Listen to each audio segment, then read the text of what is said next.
नमस्कार दोस्तों, स्वागत है एक बार फिर से आपके अपने चैनल जॉब्स वाले भैया में एक नए जॉब डिटेल्स के साथ। जैसा कि आपको पता है कि हम लोग रेगुलर आपको जेन्युइन एकदम 100% सही जानकारी देते हैं।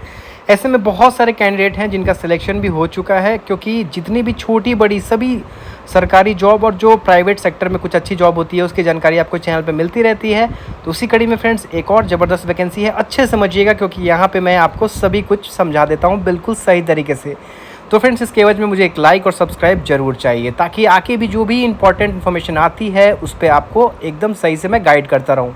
तो फ्रेंड्स आपके स्क्रीन पे दिख रहा है कि Bihar state electronics corporation limited, जिसको आप लोग बेल्ट्रॉन के नाम से भी जानते हैं, तो यहाँ पे वैकेंसी निकाली गई है प्रोग्रामर हेतु ऑनलाइन रजिस्ट्रेशन की सूचना।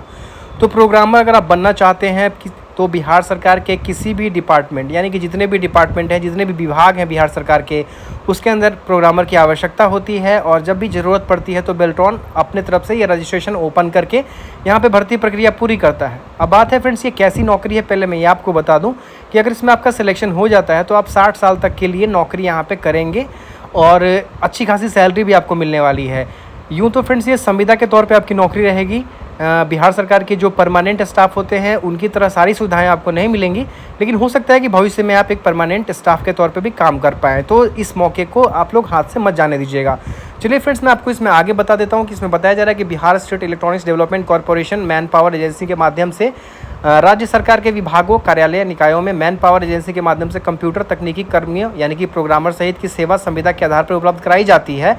उपयुक्त अभ्यर्थियों का रजिस्ट्रेशन बिहार जो बेल्ट्रॉन है के द्वारा कराया जाता है और सीबीटी आधारित दक्षता परीक्षा में सफल होने के उपरांत चयन योग्य जो भी कैंडिडेट हैं उनका जो पैनल है वो तैयार किया जाता है। और पैनल में फ्रेंड्स जितने भी कैंडिडेट एक बार आ जाते हैं उनको धीरे धीरे किसी न किसी विभाग में ज्वाइनिंग करा दिया जाता है। ठीक है, तो यहाँ पे फ्रेंड्स ये वैकेंसी जो निकाली गई है बहुत अच्छी वैकेंसी है।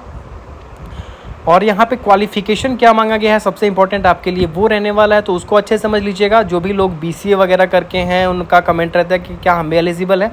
मैं आपको बता देता हूँ कि अगर आप बीटेक हैं या फिर बीई हैं, बैचलर ऑफ इंजीनियरिंग बोलिए या बैचलर ऑफ टेक्नोलॉजी, अगर आपने बीटेक किया हुआ है कंप्यूटर साइंस से, या फिर आपने एमसीए किया हुआ है, मास्टर ऑफ कंप्यूटर एप्लीकेशन, आप नाम सुना होगा बीसीए के बाद जो होता है वो वाला, और साथ में आपने बीएससी इंजीनियरिंग भी अगर किया हुआ है तब भी आप लोग यहाँ पे एलिजिबल हैं, या फिर एमएससी आईटी किया हुआ है, ठीक है, तब भी एलिजिबल है। बीएससी आईटी वाले और बीसीए वाले एलिजिबल नहीं है। मैंने क्लियर बता दिया आपको कि बीसीए वाले और बीएससी आईटी वाले एलिजिबल नहीं हैं।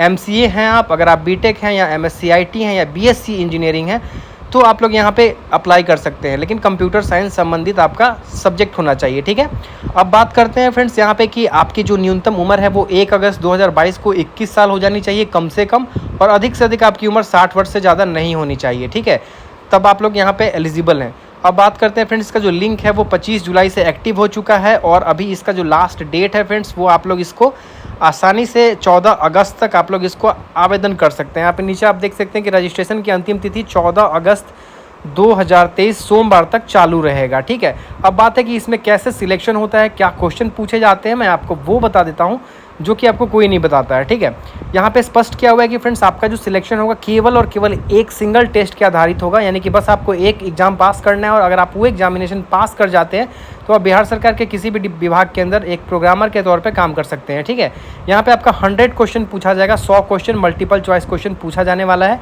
और 100 क्वेश्चन जो आपका रहने वाला है वो सिलेबस आपका इग्नू का जो एमसीए का सिलेबस होता है आप सर्च कर लीजिएगा, और मैं अभी आपको दिखा भी दूंगा ताकि आप थोड़ा सा आसानी से सर्च कर पाएँ और अपनी तैयारी करके आसान सा जॉब होता है ना फ्रेंड्स, जो रास्ता आसान होता है उस पर भी ध्यान देना चाहिए। ज़रूरी नहीं है कि हर कोई बैंकिंग, एसएससी, रेलवे में ही ज्वाइन करे।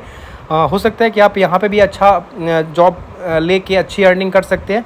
और बात करें फ्रेंड्स यहाँ पे आपका जो फॉर्म भरने का जो चार्ज है वो 1000 रुपये लग जाएगा अगर आप ओबीसी से बिलोंग करते हैं या फिर आप जनरल जाति से बिलोंग करते हैं। अगर आप एससी एसटी से बिलोंग करते हैं तो आपको केवल 250 रुपये देना पड़ेगा। ठीक है, यहाँ पे स्पष्ट लिखा हुआ है कि अगर आप एससी एसटी या दिव्यांग हैं तो आपको 250 रुपये देना पड़ेगा। ठीक, तो ये चीज़ क्लियर हो गया आपको। चलिए मैं आपको सिलेबस दिखा देता हूँ। तो फ्रेंड्स आपको सिलेबस का पार्ट है, बस गूगल पे इग्नू एमसीए सिलेबस अगर टाइप कर लेते हैं जैसा कि मैंने किया हुआ है तो आप देखिए यहाँ पे पीडीएफ निकल के सामने आ जाएगा, जो कि काफ़ी लंबा चौड़ा पीडीएफ है। लेकिन हाँ, एमसीए बेसिस पे जो भी कॉम्पिटिटिव एग्ज़ाम होते हैं उसमें जो क्वेश्चंस पूछे जाते हैं वो आपको इसी के आधारित इसी सिलेबस के अंतर्गत पूछे जाते हैं। तो ठीक है, आपको ध्यान देना पड़ेगा इस पूरे सिलेबस को कवर करना पड़ेगा, क्योंकि तभी आपका सिलेक्शन आसानी से हो पाएगा। क्योंकि पहले इस पोस्ट के लिए बहुत ज़्यादा कंपटीशन नहीं रहता था, लेकिन अब जो है सभी किसी को पता चल चुका है, तो इस पोस्ट पे भी अच्छी खासी कंपटीशन होने लगी है, ठीक है। लेकिन अच्छी बात है कि बस आपको सिंगल एग्जामिनेशन देना है, एक एग्ज़ाम देना है और आपकी नौकरी ज़बरदस्त रहने वाली है। अब मैं आपको बता दूं कि सैलरी कितना मिल जाएगा आपको। तो स्टार्टिंग से ही जो आपकी सैलरी है लगभग 35,000 से स्टार्ट हो जाएगी, और आपकी जो सैलरी है वो हर साल जो है वो 10% बढ़ती रहेगी, ठीक है। तो कंप्लीट डिटेल आपको मिल गया कि ये एक जॉब संविदा के तौर पे आप काम करेंगे, किसी भी डिपार्टमेंट में आपकी नौकरी हो सकती है। एक बार आप बेल्ट्रॉन के पैनल में ऐड हो गए तो जिस भी डिपार्टमेंट को ज़रूरत पड़ेगी प्रोग्रामर की, वो बेल्ट्रॉन से जब मांग करेगा तो आपको वहाँ पे भेज दिया जाएगा, ठीक है। और आप 60 साल तक के लिए यहाँ पे सुरक्षित हैं, जॉब कर सकते हैं, अच्छी नौकरी है, और बहुत ज़्यादा इसमें टाइपिंग वाइपिंग का कोई काम नहीं है। आपके अंडर में डेटा एंट्री ऑपरेटर्स काम करेंगे, जो कि आपके टाइपिंग का काम कर देंगे। बस आपको हैंडल करना है सॉफ्टवेयर वगैरह, जो भी इस डिपार्टमेंट के अंदर जितने भी सॉफ्टवेयर नए नए लॉन्च होते हैं, या फिर पेमेंट का जो सिस्टम है वो देखना होता है, टेंडर का जो सॉफ्टवेयर आता है वो देखना होता है। तो बस बेसिकली आपको कंप्यूटर से संबंधित ही काम वहाँ पे करने को मिलेगा। हाँ, कुछ कुछ डिपार्टमेंट ऐसे होते हैं जिसमें आपको ऑफिशियल कलर का भी काम कभी कभी सौंप दिया जाता है, तो वो भी करने को मिल सकता है। तो दिक्कत की कोई बात नहीं है, एक रिस्पेक्टेड जॉब है, अच्छी जॉब है, ज़रूर अप्लाई करिएगा। ऑफिशियल लिंक इसका डिस्क्रिप्शन में मैंने डाल दिया है, जहाँ से जाके आप लोग आसानी से आवेदन कर सकते हैं। इसका डेट फ्रेंड्स पिछले महीने में ही निकाला गया था, जिसका डेट अभी फ़िलहाल बढ़ा के अब 15 अगस्त तक कर दिया गया है, जिससे जो भी कैंडिडेट अप्लाई नहीं कर पाए थे अब वो भी कर सकते हैं फ्रेंड्स। तो उम्मीद है कि आपको वीडियो अच्छी लगी होगी, और डेली जेन्युइन जॉब अपडेट के लिए फ्रेंड्स ज़रूर सब्सक्राइब कर लीजिएगा अपने चैनल जॉब्स वाले भैया को। मिलते हैं नेक्स्ट वीडियो में, तब तक के लिए धन्यवाद।